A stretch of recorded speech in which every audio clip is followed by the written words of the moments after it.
Hello बच्चों, नमस्कार। मैं आपका धर्मसार। आप सभी लोग कैसे हैं? आशा करता हूँ कि बहुत अच्छे होंगे। तो प्यारे बच्चों, आज मैं आपके लिए लाया हूँ कि संख्याओं का हम वर्ग कैसे निकालते हैं। तो यहाँ पर हम वर्ग निकालना सीखेंगे और वर्ग निकालने के कई तरीके हैं, तो उसको हम यहाँ पर कैसे कैसे निकालेंगे उन विधियों को हम सीखते हैं। तो प्यारे बच्चों, आप सभी लोग हमारे पुराने वीडियो को देख चुके होंगे और जिन्होंने नहीं देखा वो इससे पहले के वीडियो को जरूर देखें। और आप सभी लोगों का हमारे चैनल भगवती यूनिक क्लासेस में बहुत बहुत स्वागत है। आशा करता हूं कि आप सभी लोग खूब अपने एग्जाम की तैयारी कर रहे होंगे और खूब मेहनत से पढ़ रहे होंगे। तो बच्चों, संख्याओं का वर्ग कैसे निकालते हैं, जो कि आपकी एक्सरसाइज 6 है शायद, संख्याओं का वर्ग।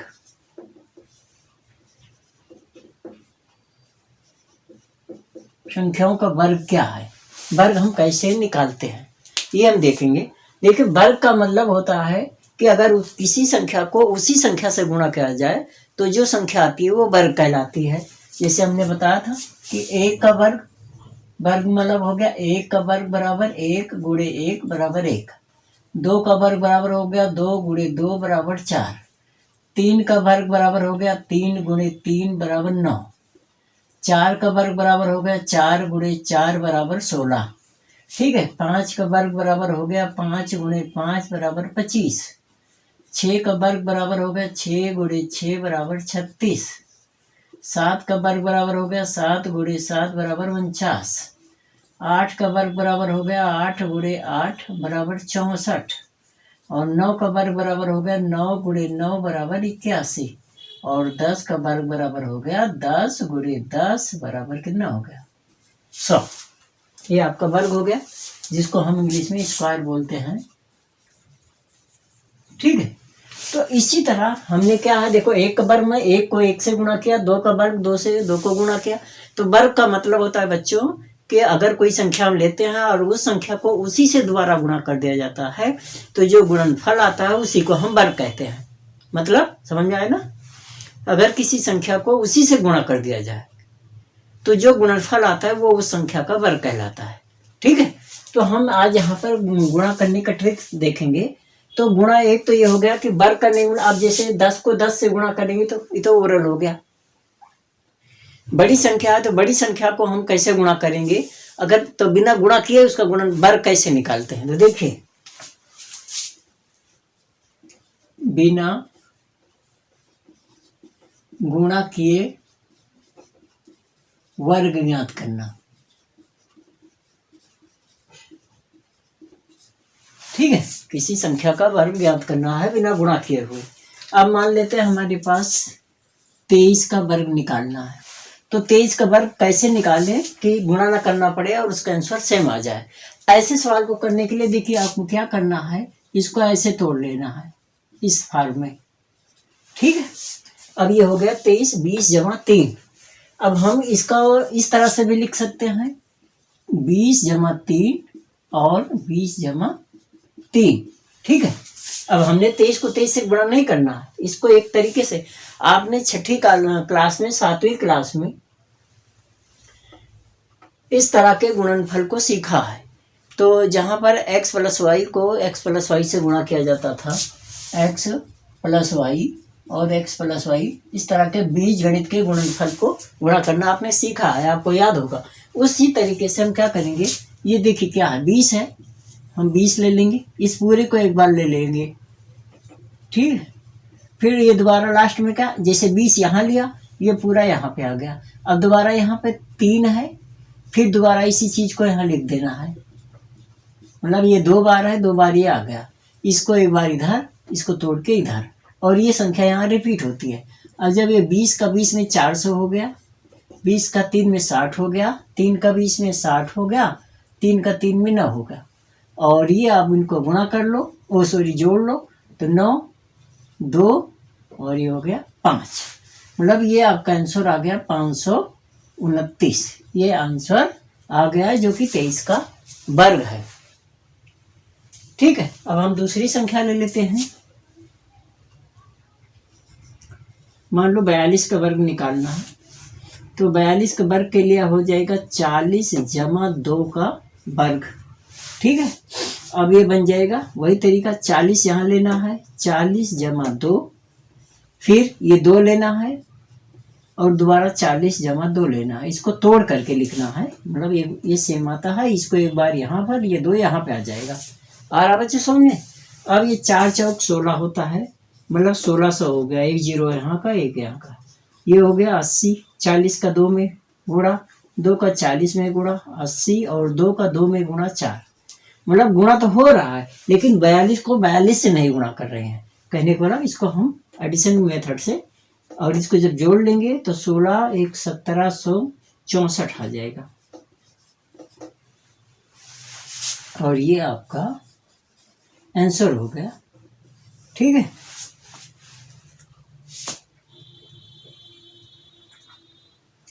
और सवाल को देखते हैं, दूसरे क्वेश्चंस को।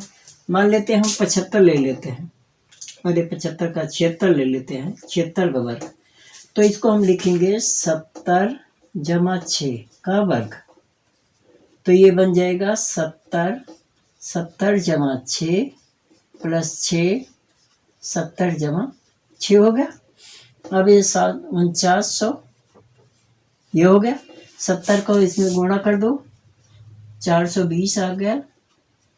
ये भी 420 ही आएगा, और प्लस 36 आ गया।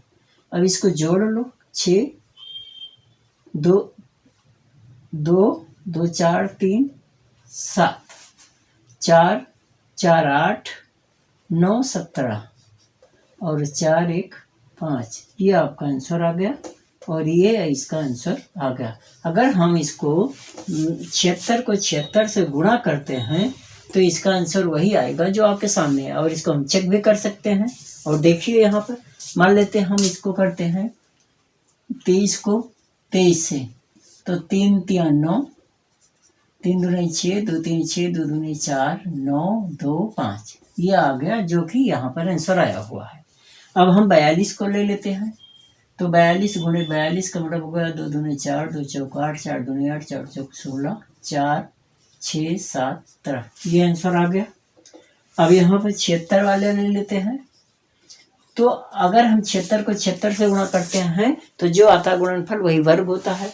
तो हम यहाँ पे गुणा ना करके, बिना गुणा किए, मतलब जोड़ के तरीके से गुणा करेंगे, लेकिन वो पार्शियली गुणा करते हैं। 6 6 36, 6 7 42 से, 3 45, 7 6 42, 7 7 49, 4 53, ये हो गया 6 7 7 5, ये आंसर आ गया। तो आपने यहाँ पे क्या देखा कि अगर हम बिना वर्ग किए, बिना अनुरूप संख्या को उससे गुणा किए ही उसका वर्ग निकाल सकते हैं, वो इस तरीके से। तो इसमें थोड़ा अलग तरीके के सवाल को हम देखते हैं बच्चों, आगे आइए।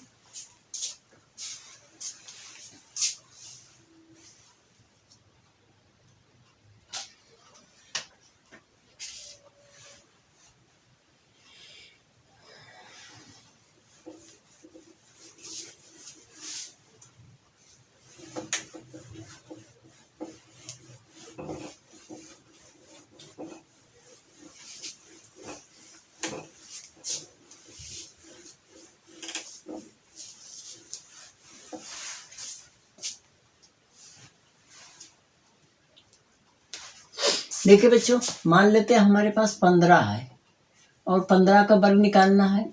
तो उस तरीके से करेंगे तो 10 जमा 5 का वर्ग, और ये बराबर हो गया 10 10 जमा 5 जमा 5 10 जमा 5, तो 10 दाम 100, 50 50 और 25, और ये हो गया 225। ये तो आ गया सिंपल तरीके से। इसका एक तरीका और सिंपल है, अन्य तरीका या अन्य प्रतिरूप।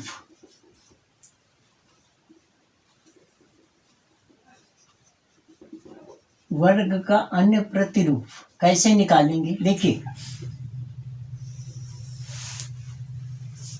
हम 15 है, 15 का वर्ग निकालना है, और 15 का वर्ग निकालने के लिए आप क्या कर सकते हैं? देखिए, ये 5 है, तो 5 का वर्ग कर दो, प्लस यहाँ 100 ले लो, गुणे ये कितना है 1, तो 1 इससे 1 ज़्यादा 2 मतलब हो जाएगा, और इनका गुणा करके तो 2 एकम 2, 200, प्लस 25 और ये बराबर हो गया 225। 15 का वर्ग वही आया जो इसका आ गया। अब हम यहाँ पर 25 का वर्ग निकालते हैं, तो 25 का वर्ग बराबर हो जाएगा 2, जिसे बताया 2 है, 2 के आगे कितना आता है 3 गुणे 100 प्लस 25। 5 का वर्ग कितना होता है 25 होता है, 625 आ गया इसका आंसर। 2 तिहाई 625। ठीक है, 35 का वर्ग निकाल लो, तो 35 के वर्ग में हो गया 3 गुणे 4 गुणे 100 प्लस 25। ठीक है, और ये हो गए 4 3 12, 1225 आ गया। ये सारे आंसर आ गए सेकंडों में। ठीक है,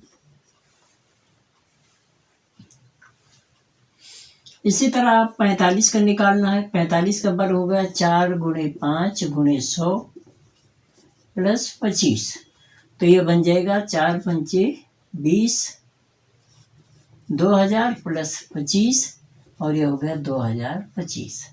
ठीक है, ये भी आंसर हो गया। अब 55 है, तो हम सीधा 95 का निकाल लेते हैं। 95 का वर्ग बराबर हो गया 9 गुणे 10 गुणे 100 प्लस 25। 9 दहम 90, 90 का मतलब हो गया 9025। ये आंसर आ गया। ठीक है, मान लो हमें 115 का निकालना है, तो ये हो जाएगा, ये 11 है, तो 11 गुणे 12 गुणे 100 प्लस 25, तो 12 दहम 120 और 11 और 12 132, तो 13,225। ये इसका आंसर आ गया। तो पहले बच्चों, इस तरह हम कितनी बड़ी संख्या या छोटी संख्याओं का गुणनफल बहुत आसानी से या मतलब वर्ग निकाल सकते हैं। बड़ी से बड़ी संख्या का वर्ग जो जिसका इकाई अंक 5 हो, मतलब ये उसी के लिए लागू होगा जब लास्ट में 5 आएगा। जिस संख्या का इकाई अंक 5 होगा उसको इस तरीके से उसका वर्ग निकाल सकते हैं। अभी देखें, तो प्यारे बच्चों, हम यहाँ पर आज पाइथागोरस त्रिक को हम पढ़ने वाले हैं कि जो हमारा चैप्टर 6 है, और पाइथागोरस त्रिक होता क्या है। तो सबसे पहले त्रिक का मतलब ही होता है 3। त्रिक का मतलब होता है 3, इसका मतलब ही 3 होता है।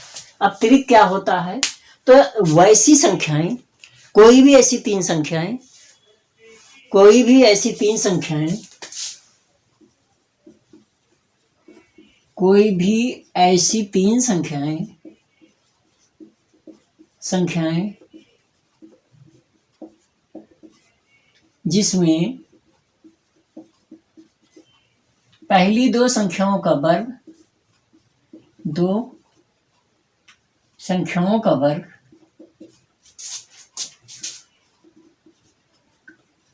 का वर्ग सबसे बड़ी संख्या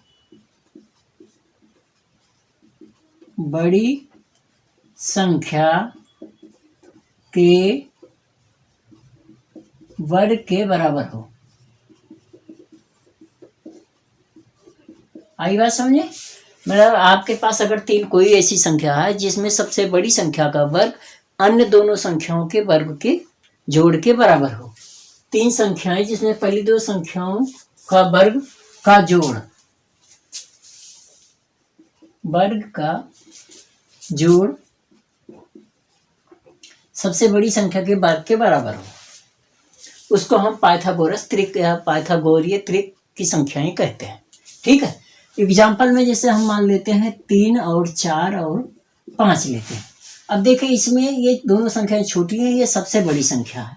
अगर हम इसमें 3 का वर्ग लेते हैं जमा 4 का वर्ग लेते हैं, और ये हो गया 9 और ये हो गया 16 और ये हो गया कितना 25, और 25 बराबर होता है 5 का वर्ग। मतलब इन दोनों का वर्ग इसके वर्ग के बराबर है। मतलब पहली 2 संख्याओं के वर्गों का जोड़ सबसे बड़ी संख्या के वर्ग के बराबर है। तो ऐसी जो भी संख्याएं आएंगी वो हमारा पाइथागोरीय त्रिक कहलाती हैं। आया समझ में? अब और देखते हैं, मान लेते हैं हमारी, ये तो पहला था, दूसरा है 6, 8 और 10। अब इसमें सबसे बड़ी संख्या 10 है और ये दोनों छोटी हैं, तो हम पहले 6 का वर्ग करते हैं फिर 8 का वर्ग करते हैं और ये हो गया 36 और ये हो गया 64 और बराबर ये हो गया, जोड़ेंगे तो 100 आएगा और 100 होता है 10 का वर्ग। तो देखिए इन दोनों को वर्गों का जोड़ इसके वर्ग के बराबर है, मतलब 10 का वर्ग करेंगे तब भी यही आएगा और इन दोनों का वर्ग करके जोड़ते हैं तब भी आता है। और ये आपका भी पाइथागोरस त्रिक है। अब तीसरा क्वेश्चन है कि अगर हम 5, 12 और 13 लेते हैं तो देखिए 5 का वर्ग 12 का वर्ग तो ये हो गया 25 और ये होगा 144, 169 और ये हो गया 13 का वर्ग। ठीक है,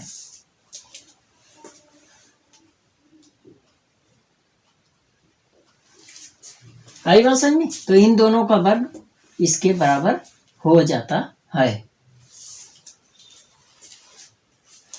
अब देखिए एक और एग्जांपल ले लेते हैं, 8, 15 और 17। तो 8 का वर्ग जमा 15 का वर्ग, तो 8 8 64, 15 15 ये हम 225, 25 तो ये हो गया 5 4 9 6 2 8 और 289 और ये होता है 17 का वर्ग। तो यहाँ पे क्या देखा, इन दोनों संख्याओं का वर्ग बड़ी संख्या के वर्ग का जोड़ बड़ी संख्या के वर्ग के बराबर है। तो यदि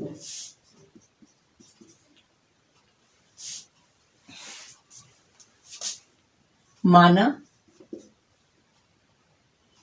m सबसे छोटी संख्या है,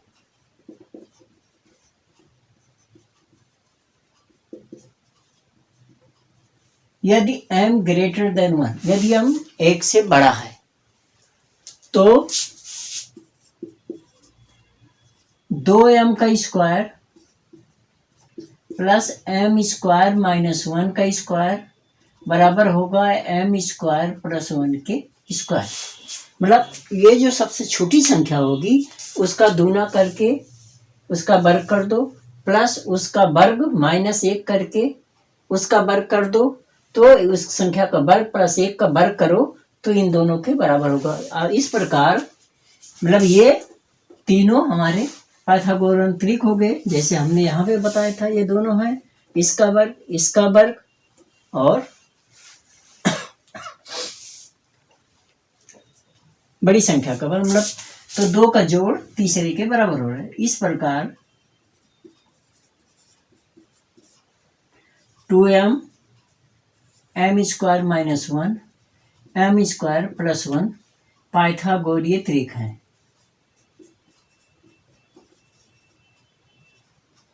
प्लस या पाइथागोरीय त्रिक है।